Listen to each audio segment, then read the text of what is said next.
My name never made it onto the presentation slides. Not once. For 6 years, I was the one building the core platform that kept the lights on. Every single quarterly deck just had a bullet point for the technology department, with no footnote, no nod, and no recognition.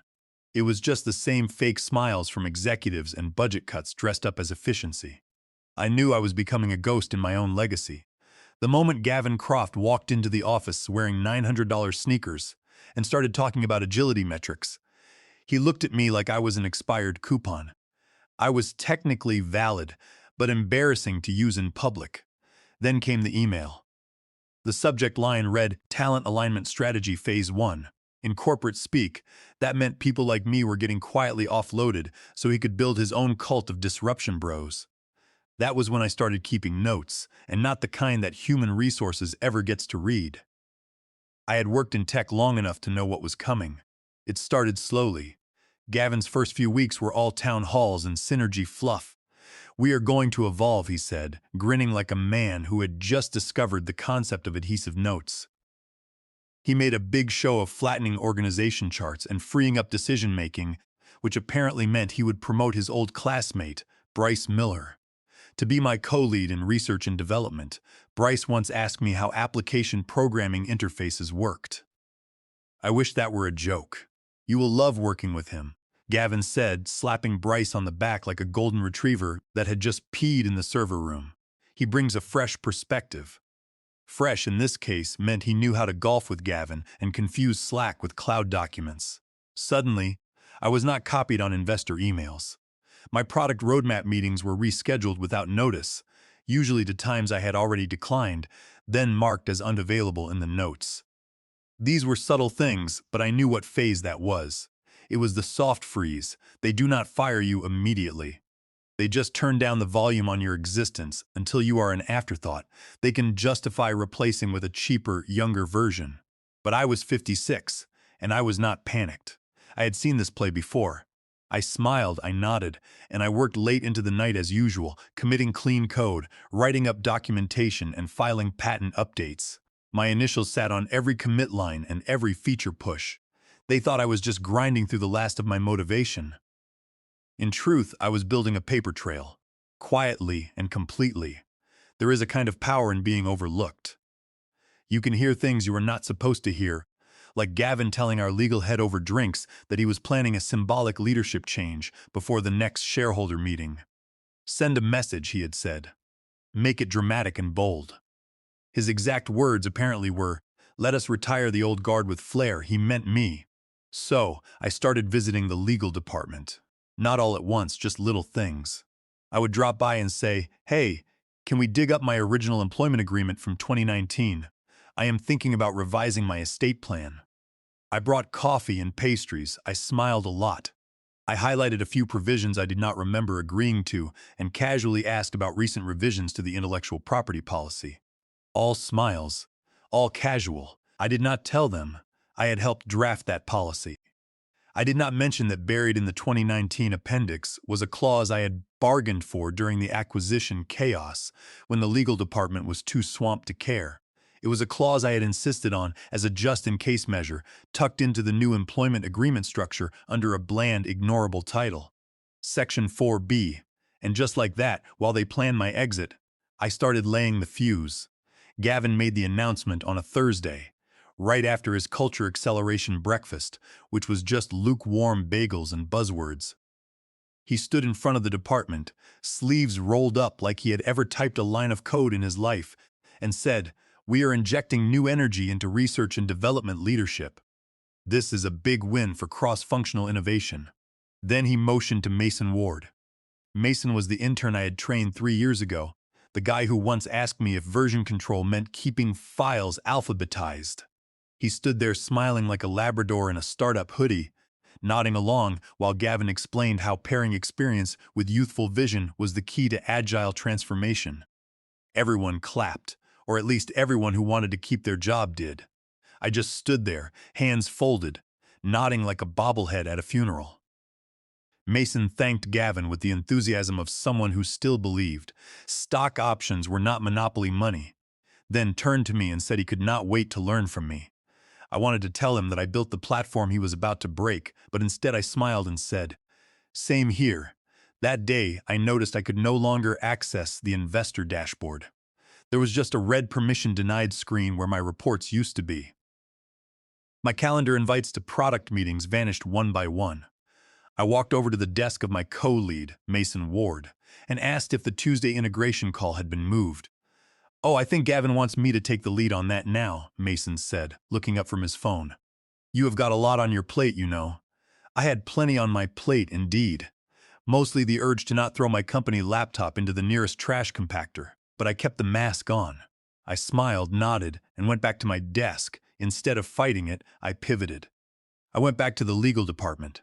Estate planning, I told the legal assistant, sipping my lukewarm coffee as if it did not taste like betrayal. I told her I was just trying to get everything in order. I requested my onboarding packet, my 2019 contract revision letter, and any document related to intellectual property or severance policies. I asked for definitions of specific terms, just for clarity, like what exactly counted as termination without cause under company policy. I even cracked a joke about buying a timeshare in Arizona to make the conversation feel completely personal. They were helpful, perhaps too helpful. No one suspected a thing because no one thought the quiet legacy guy was capable of playing offense. That was Gavin Croft's first big mistake. He assumed that because I did not complain, I was just a background fixture, like a filing cabinet or a dusty plant. He always talked about trimming the legacy staff as if we were overgrown hedges in his perfectly manicured lawn. Meanwhile, Gavin was getting louder. He was doing more interviews, posting on social media, and posing with clients next to slides I had built, diagrams I had drawn, and code I had architected. In every public post, he credited the amazing team without ever mentioning my name. I watched Mason at the monthly product sync, stumbling over technical acronyms he did not understand, calling complex back-end integration server glue. Gavin did not care. He just beamed like a proud father at a middle school science fair. I did not get angry. In these corporate structures, anger is a liability. You do not win by filing complaints with human resources. Corporate warfare is fought with paper, contracts, signatures, and documentation. I smiled, told Mason I would support him in any way possible, and even posted a celebratory emoji when Gavin announced the new R&D leadership structure on the company communication channel. Then, I went home, poured myself a glass of tea, and opened an encrypted folder on my personal computer. Inside was a document labeled Julian Vance Amendment 2019. I read the text of Section 4B for the fourth time that week. The clause was simple but devastating. It stated that upon termination without cause, all intellectual property authored or materially contributed to by the employee shall immediately revert to said employee. This included, but was not limited to, the source code, technical diagrams, design schematics, and related documentation. I had authored almost every single line of code in the core engine. I had contributed to every single patent. They just had not noticed. Or perhaps they had forgotten that I negotiated that clause during the chaotic transition 5 years ago. The next day, I scheduled a meeting with Dennis Barlow, our general counsel. Dennis was a mild-mannered man who once took a long sabbatical to write a screenplay about bees. He was not a shark, which was exactly why I liked him. I walked into his office carrying nothing but a cup of tea and a single manila folder. "Hey, Dennis," I said, sitting down. I was reviewing some estate planning documents and realized I might have misunderstood a clause from the 2019 restructuring. Dennis gave me a warm smile. "Which clause, Julian?" "Section 4B, I said. "The one about intellectual property reversion. I just want to make sure I am not misreading the language." Dennis pulled up my contract on his screen and began to read. I added, "As you know, back when we restructured, there was a lot of confusion around equity incentives, but I negotiated this specific language separately. I just want to verify it is still active, since I have not seen any amendments." Dennis frowned slightly, scrolling through the text. "Yes, here it is. This is still in effect. It is highly unusual, but it was signed and approved by the previous board." "Good to know," I said, taking a sip of tea. "I will let my lawyer know." Dennis smiled, completely oblivious to what he had just confirmed. "Smart," he said. I thanked him and left his office. My heart was pounding, but my steps were steady. Gavin wanted a show, a grand symbolic sign of the torch to prove he was the visionary captain steering the company into the future. That was fine with me. I was just making sure that when he lit that torch, he was standing directly on top of the gunpowder. I spent the rest of the week running a silent audit. I started with the code repository logs. 6 years of code commits, thousands of them, each one stamped with my username. The entire scaffolding of the platform, the architecture, the fail-safe protocols, the database routing, all of it tracked back to me. No junior engineer had ever modified that core logic without my review. I had kept the receipts. In this industry, you learn quickly that if you do not document your own work, someone else will claim it as their own. It was not a matter of pride, it was insurance. I did not just write the code. I had built the naming conventions, the directory structure, and the rollback triggers. Half the system would display a blue error screen without specific variables I had named after references to late-night cartoons from the 90s. It was not ego, it was insurance. Next, I pulled up the patents. There were 4 patents filed under the company name, but my name appeared first as the inventor on every single one of them. Tucked beneath the filing documents was a legal memorandum I had written years ago, arguing for independent in credit and rights in the event of patent monetization. We want to protect the original contributors, I had argued during the review. The board members had nodded, distracted, and more focused on the lunch menu than the clause I had quietly slipped into the internal archive. I blessed their corporate attention deficit disorder. I pulled up the diagrams, user interface flowcharts, data mapping sequences, and logic trees, and ran a simple audit on the internal servers. How many of them bore my initials or tracked back to my computer network address? All of them, even the onboarding modules that Mason now claimed as his team's innovation. I had rewritten those onboarding files myself, after watching a new junior engineer cry during his first week because nobody had explained what an environment variable was. Then I checked the internal documentation site where our technical manuals lived. My name was stamped all over the revision history. Every major performance tuning write-up, every system architecture diagram was labeled with a note telling people not to touch the files without asking Julian. It would have been funny if it were not so sad. Gavin Croft wanted a clean narrative. He wanted to tell the investors that a young, energetic team had streamlined a bloated technology division. But there was no streamlining this. Every single cornerstone of the platform was etched with my name. And then there was Section 4B. I printed a copy of the agreement, annotated it, and highlighted every single word. Upon termination without cause, all intellectual property reverts to the employee. It was a legal explosive, and no one had read it since I buried it in the 2019 update package during the chaos of our pivot to enterprise sales. Back then, everyone was so obsessed with getting their stock options adjusted that I could have inserted a clause about claiming their firstborn child, and they would have signed it without looking. What I did next was quiet and methodical. I did not have a dramatic preparation montage. I just went to work. I backed up every server log, every email chain with the legal team, and every communication thread where I had corrected flawed architecture proposals. I saved every timestamp showing I was pushing live code to the production servers while the executive team was off-site, pretending to brainstorm over expensive beverages.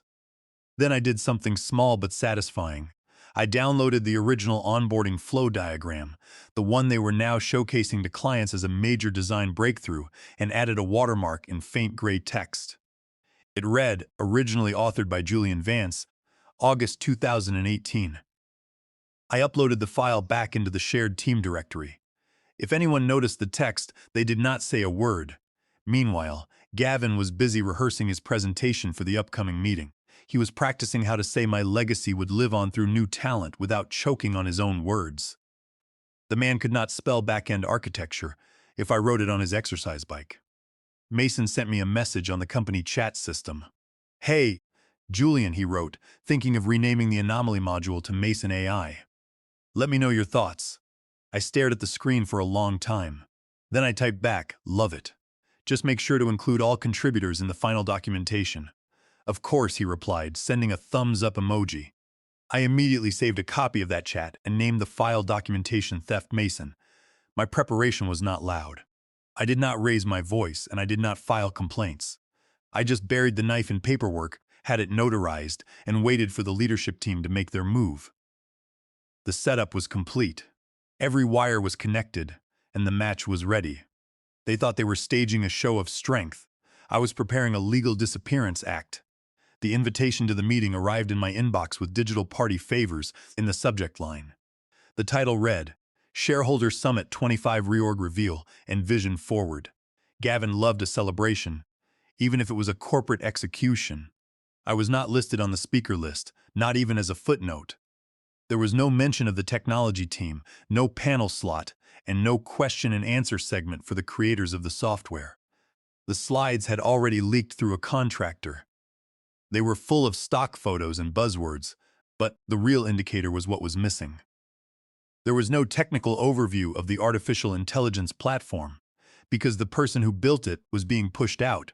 I sat in my kitchen at midnight, my computer open, rereading every clause in my contract. I already knew the words by heart, but I read them anyway. That contract was the match, and my documentation folder was the fuel. I drafted a message to my personal email address, copying the legal department and blind copying Lawrence Atwood, our oldest and most significant investor. Lawrence was the only board member who had ever pulled me aside to say I was the reason the company actually worked. The message was simple. As discussed, regarding intellectual property and involuntary termination, please reference contract page 12, relevant clause highlighted. I held my breath and clicked send. The fuse was lit. The next morning, the Grand Hotel ballroom smelled of fresh coffee and corporate ambition. Shareholders in tailored suits moved around the tables, sipping drinks and discussing valuations.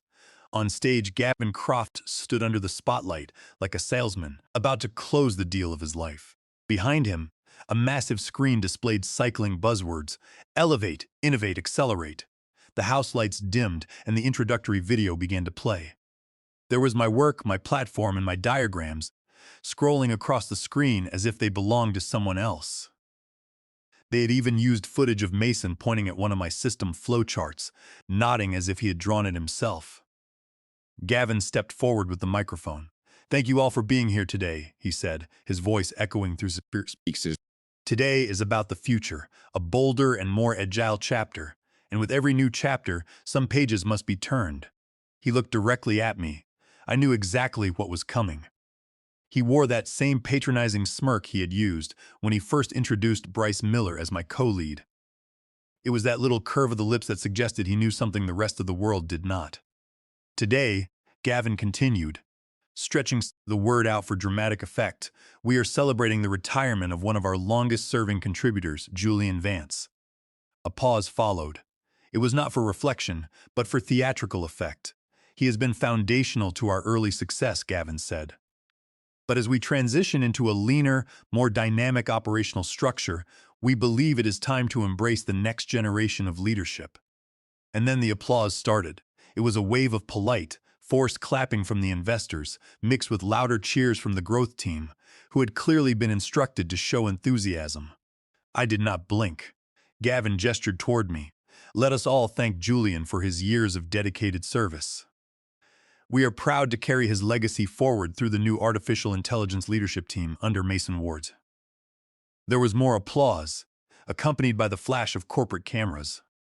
One lens was locked on my face, waiting for some sign of anger, a public breakdown, or a forced smile. I gave them absolutely nothing. I sat perfectly still until the last echoes of the clapping died away. Then, slowly and smoothly, I stood up. There was no shaking in my hands and no drama in my movements. Gavin turned toward me, still smiling. "Julian, would you like to say a few words?" I looked at him, then at the crowd. I saw the board members, the investors and the software engineers who used to bring me coffee when their system deployments failed. I walked up to the stage and took the microphone from Gavin's hand. He let go of it easily, already thinking about the next segment of his presentation. "Before I go," I said, keeping my voice calm, steady, and surgical, "may I ask our general counsel to read Section 4B of my employment agreement into the record?" The silence that followed was immediate. Gavin blinked, chuckling nervously into the silence. "Julian, I think today is a celebration," he said, stepping closer. Let us not get bogged down in paperwork. I believe it is important for clarity, I replied, my voice cutting through his attempt to deflect. It is a short clause, just one single paragraph. Whispers began to spread through the room like a breeze through dry grass. I turned toward Dennis Barlow, who was sitting at the end of the front row table. He looked confused at first, then concerned. He opened his laptop and clicked through his documents. I watched the exact moment recognition hit him. His eyebrows shot up and his face went pale. Gavin tried to intervene again. "Julian, please, let us not do this here." I turned back to him, looked him dead in the eye, and spoke my second line. "No, it is absolute," that was all I said. I did not raise my voice, and I did not make a scene. I simply set the microphone down on the wooden podium. Gavin stood frozen, his mouth open, caught between trying to maintain his professional smile and losing his temper. The screens behind him were still showing mock-ups of our platform, and quotes from satisfied clients, which now felt completely out of place. Dennis Barlow finally cleared his throat. His microphone was still active, and his voice sounded thin. "I will need a moment," he said. But I did not need a moment. I stepped off the stage and walked back to my seat.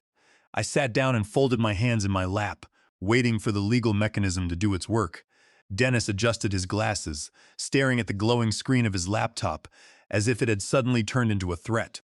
The ballroom, which had been filled with applause just minutes earlier, was now completely silent. I watched him flip through digital folders, his forehead creased with worry. One of his fingers hovered over the keyboard, hesitant to press another key. Gavin stood beside him on the stage, looking out at the crowd, trying to decide if this was a minor delay or a disaster. A board member in the second row coughed. The sound echoed off the walls. Dennis finally spoke, his voice low but carrying clearly through the room's speaker system. "Yes," he said. "I have the contract file here." Gavin shifted uncomfortably on stage, glancing toward the back of the room where Lawrence Atwood sat with his arms crossed, watching the proceedings like a man who had just detected a gas leak near an open flame. Dennis continued reading, his voice growing tighter with every word.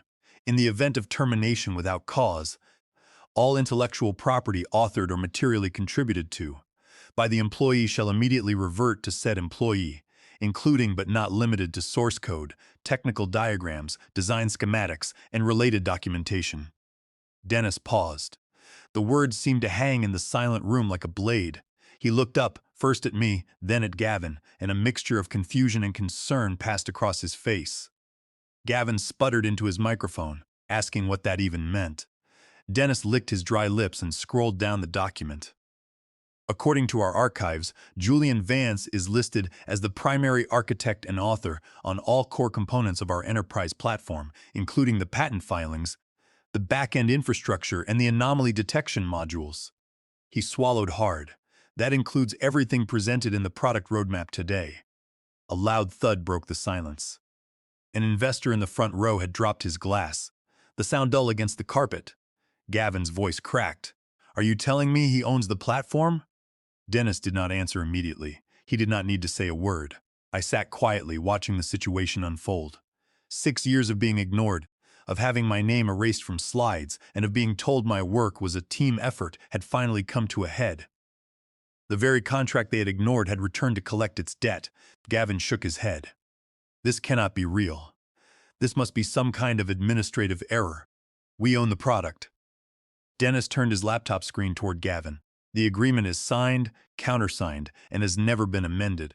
Julian negotiated this clause during the restructuring in 2019. I saw the panic finally set in behind Gavin's eyes. 2019 was a year of chaotic acquisitions and leadership changes, a time when the executives signed contracts without reading them because they were too busy chasing quick profits. They had never checked. I had. Lawrence Atwood stood up from the back of the room. "Dennis," he said, his voice calm but commanding, "is this provision legally binding?" Dennis hesitated for a fraction of a second, then nodded. "Yes, under Title 17, United States Code, Section 106, and Title 35, United States Code, Section 261. The reversion of authorship rights is enforceable if the employee is terminated without cause, and Julian's contributions are fully documented." Lawrence turned his cold gaze toward Gavin Croft.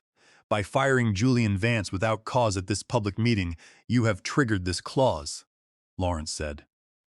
You have effectively stripped this company of its core assets and wiped out its entire valuation. This is a massive breach of fiduciary duty to the shareholders, and the board will hold you personally liable for the fallout. At that moment, the large screens behind Gavin began to flicker. The live product dashboard, which was supposed to show real-time metrics, suddenly turned bright red. Our chief technology officer, Adrian, bolted upright from the tech table, his face pale. He pulled his laptop from his bag, typing frantically. Gavin turned to him, whispering something angry. Adrian did not look up.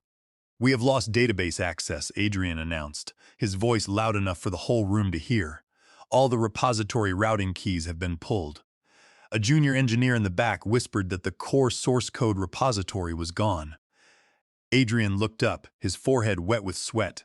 Julian did not just disconnect the system, he said to the board. He revoked the platform tokens and rerouted root access through his own credentials. It was always his name on the author's security keys. We have nothing. A murmur of disbelief swept through the room. The meeting was completely off script. Phones began to ring, and lawyers huddled in whispered conversations. Gavin grabbed the microphone again, his hand shaking. Julian, let us be reasonable, he said, his polished executive voice cracking under the pressure. This is a misunderstanding. We can negotiate. We will revise the presentation and give you full credit. We will talk about equity, real equity. I stood up and smoothed my jacket. You fired me, Gavin, I said, my voice carrying clearly across the room. You did it in front of the shareholders, on camera and without cause. I turned my back on the stage. Adrian looked up from his screen like he was looking at a ghost. The system cannot reroute, he told the board. It is completely down. I walked toward the exit. The screens behind Gavin went completely black.